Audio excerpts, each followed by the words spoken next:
مکے کا شعر ہے، سب مل جائیں گے کافی کو لیکن حشر تک نعت حضرت کا زبانوں پر سخن رہ جائے گا۔ سخن کے معنی ہوتا ہے بات، فرماتے ہیں ساری دنیا ختم ہو جائے گی یہ کافی، لیکن حضور صلی اللہ علیہ وسلم کا نعت، حضور صلی اللہ علیہ وسلم کی نعت اور حضور صلی اللہ علیہ وسلم کی مدح سرائی، یہ صرف یہی بات رکھ جائے گی اور کچھ بھی اس دنیا میں نہیں رہے گا۔ اللہ قرآن مقدسہ میں ارشاد فرماتا ہے کنتم خیر امت، ہمارے آپ کے متعلق اور ہم سے پہلے جو نفوس قدسیہ اس دنیا سے جا چکی ہے اس کے بارے میں اللہ تبارک و تعالیٰ فرماتا ہے کنتم خیر امت، تم لوگ بہترین امت ہو، اخرجت للناس، لوگوں کے لیے نکالی گئی ہو۔ لوگوں کو کیا کرنا ہے؟ تامرون بالمعروف، اچھائیوں کا حکم دینا ہے، وتنہون عن المنکر، اور لوگوں کو برائیوں سے روک لینا ہے۔ اگر صاف لفظوں میں کہا جائے تو پھر یہ ہے کہ قرآن مقدسہ نے ہم مومنوں کے لیے دو ڈیوٹی مقرر کی ہے، پروفیشنل دو ڈیوٹی۔ نمبر ایک تامرون بالمعروف، کہ ہم پوری زندگی اچھائی کا حکم دیں۔ نمبر دو وتنہون عن المنکر، پوری زندگی ہم لوگوں کو برائیوں سے روکیں۔ یہ امت محمدیہ کی پروفیشنل ڈیوٹی اللہ تبارک و تعالیٰ نے قرآن مقدسہ سے لگائی ہے۔ اگر آپ اچھائیوں کا حکم دیتے ہیں، جب تک اور جس گھڑی آپ یہ جانیں کہ آپ اللہ کی عبادت کر رہے ہیں، انسان اور جنات کی تخلیق، پیدائش صرف اس لیے ہوئی ہے کہ وہ اللہ کی عبادت کرے۔ قرآن میں اللہ فرماتا ہے وَمَا خَلَقْتُ الْجِنَّ وَالْإِنسَ إِلَّا لِيَعْبُدُونِ، کہ ہم نے انسان اور جناتوں کو صرف اس لیے پیدا کیا کہ وہ ہماری عبادت کریں۔ اور اسی طرح قرآن کہتا ہے کہ تمہاری ڈیوٹی ہے اچھائی کا حکم دینا اور برائی سے روک لینا۔ اگر ہم اچھائی کا حکم دیتے ہیں اور برائی سے روکتے ہیں تو بھی ہم اللہ کی عبادت کر رہے ہیں۔ اگر ہم کھاتے وقت سنت طریقے کا استعمال کرتے ہیں تو بھی ہم اللہ کی عبادت کر رہے ہیں، ورنہ یہ جائے کہ ممکن ہوگا کہ اللہ فرماتا ہے کہ تمہاری تخلیق عبادت کے لیے ہوئی ہے، اور ہمیں بھوک بھی دے دیا، ہمیں پیاس بھی دے دیا، اولاد کی محبت بھی دے دی، رشتہ داروں کی عداوت بھی دے دی، تمام تر دنیا کے اشغال یعنی کاموں کو بھی ہمارے ذمہ کر دیا، پھر کیسے ممکن ہوگا کہ ہم اللہ کی صرف عبادت کریں؟ تو فرمایا جاتا ہے کہ آپ حضور صلی اللہ علیہ وسلم کے قوانین کے مطابق اور قرآن کے فرمودات کے مطابق اپنی زندگی گزاریں، گویا آپ اللہ کی عبادت کر رہے ہیں۔ اور ایک مسلمان، ایک مومن کی پہچان یہی ہے کہ وہ برائیوں سے دور رہ کر کے اچھائیوں کا آپ کو معلوم ہے یا نہیں معلوم ہے، کیونکہ ہم لٹریچر سے زیادہ دور رہتے ہیں۔ ہمارے گھر میں ہر طرح کی چیزیں ملے گی، لیکن اتہاس کی کتابیں ہمارے گھر میں نہیں ملیں گی۔ ہم اپنے بچوں کو ہر طریقے کا ہر چیز مہیا کراتے ہیں، یہاں تک کہ ہم ایجوکیشن کے نام پر اپنے بچوں پر سال میں لاکھوں خرچ کرتے ہیں، لیکن کہیں ہمیں یہ توفیق نہیں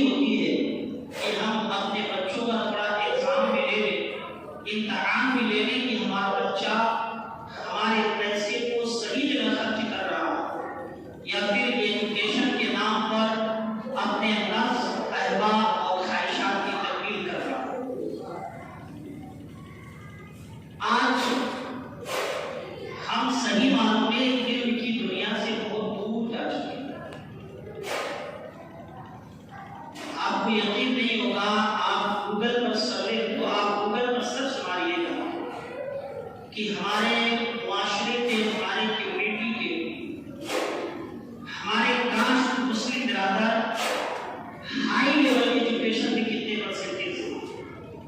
شاید کہ آپ کو 10 منوں لگا کر بھی ایک پوائنٹ نہیں ملے گا۔ ایک پوائنٹ چھوڑ دیں، آپ 10 منوں لگا کر بھی ایک پوائنٹ نہیں ہوگا۔ آپ سچ مانیے کہ مدرسے میں کتنے پرسنٹیج ہمارے مسلمان بچے تعلیم حاصل کر رہے ہیں، تو مشکل ہوگا کہ آپ کو کوئی پرسنٹیج مل جائے۔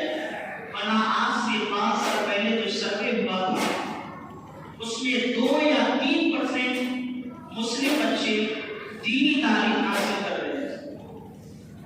اب ہمیں لگتا ہے اس کا بھی جنازہ نکل گیا ہو۔ ہم ایجوکیشن سے بہت دور ہیں، اور یہ مساجد ہی ہیں جن کے ذریعے ہم اپنے معاشرے کو کچھ اچھا پیغام دے سکتے ہیں اور انہیں کسی بھی فیلڈ میں جانے کے لیے آمادہ کر سکتے ہیں۔ ورنہ کوئی بھی ایسا اسٹیج یا کوئی بھی ایسا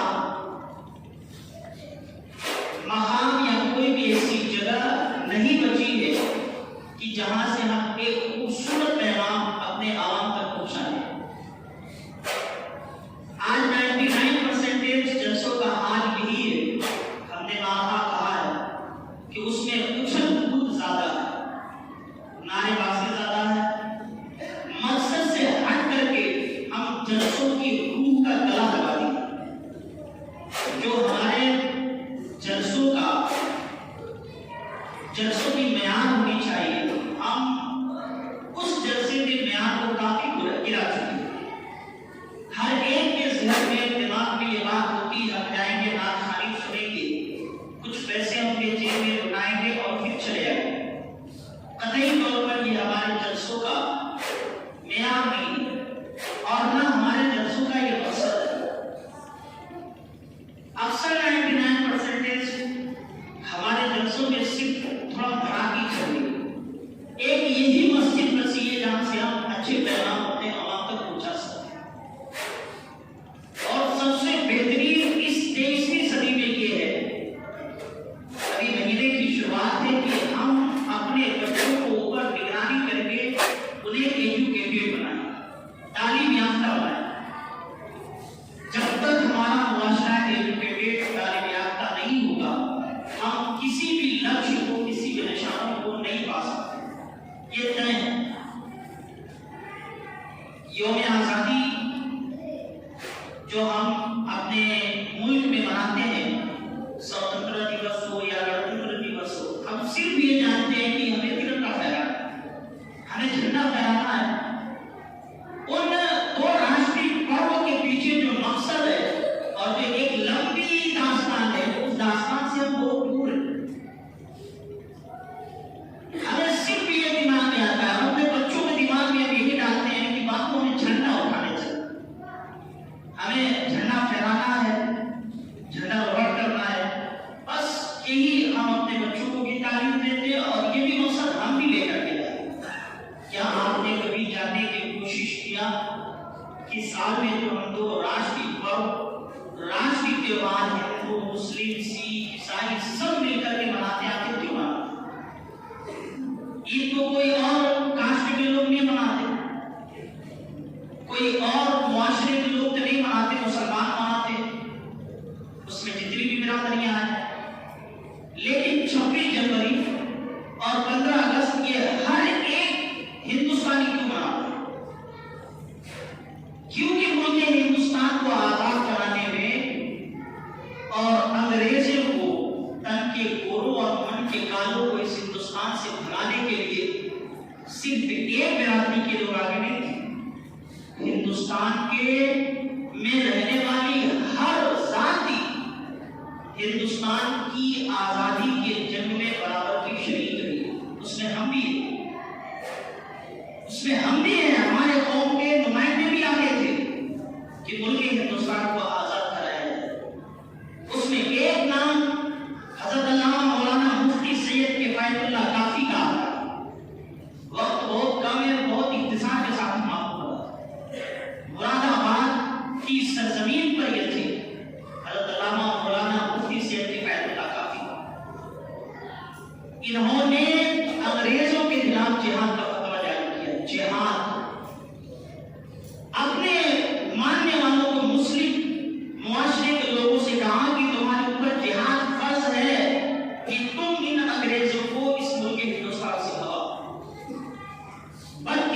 سے انہیں انگریزوں نے پکڑ لیا اور مراد آباد کی جیل میں رکھا اور انہیں مسلسل ٹارچر کیا کہ کافی اپنے فتوے کو واپس لے لیں، ہم تمہیں آزاد کر دیں گے، مارا کوٹا سب کچھ کیا۔ سید کفایت اللہ کافی رحمۃ اللہ تعالی نے فرمایا کافی گردن دے سکتا ہے لیکن فتویٰ واپس نہیں دے۔ یہ ملک ہندوستان ہے، ملک ہندوستان کو آزاد کرانے میں یہ ہماری بھومکا رہی، یہ ہماری بھومکا رہی ہے، ہم نے اس قدر محنت کیا۔ سید کفایت اللہ کافی نے فرمایا گردنیں کاٹ دو، فتویٰ واپس نہیں کروں۔ ملک ہمارا ہے اور ہمیں چاہیے ہم نے جہاد کا فتویٰ جاری کر دیا تو جاری کر دیا۔ حتیٰ کہ انگریزوں نے استری منگائی، پریس کوئلہ اس میں گرم کیا اور گرم کرنے کے بعد سید کفایت اللہ کافی کی پشت پر اس پریس کو چلایا، کہا کافی اگر چاہتے ہیں کہ یہ درد تمہیں نہ ملے تو فتویٰ واپس کر دو۔ سید کفایت اللہ کافی نے مسکرایا، کہا ہم اپنے وطن کے وفادار غدار ہیں، ہماری جان چلی جائے گی لیکن فتویٰ واپس نہیں ہوگا۔ حتیٰ کہ انگریزوں نے ان کے جسم پر پریس کو چلایا، وہ بھی کوئلے والا، اور جب یہ دیکھ لیے کہ یہ ہٹے گا نہیں پھر جیل خانے سے آئے۔ پھر سید کفایت اللہ کافی کا مقدر بیدار ہوا، حضور تشریف لائے، فرمایا کافی کیا حال ہے؟ عالم بیداری میں حضور آئے، فرمایا کیا حال ہے؟ سید کفایت اللہ کافی نے فرمایا یا رسول اللہ، عرض کیا یا رسول اللہ ابھی تک تو حال بدتر تھا لیکن ابھی حال بہتر ہو گیا۔ حضور نے فرمایا کیوں؟ کافی نے کہا ہمیں کیا معلوم کہ جسم پر پریس رگڑوانے کے بعد آپ لوگوں کے سامنے خود جلوہ گر ہوتے، یا رسول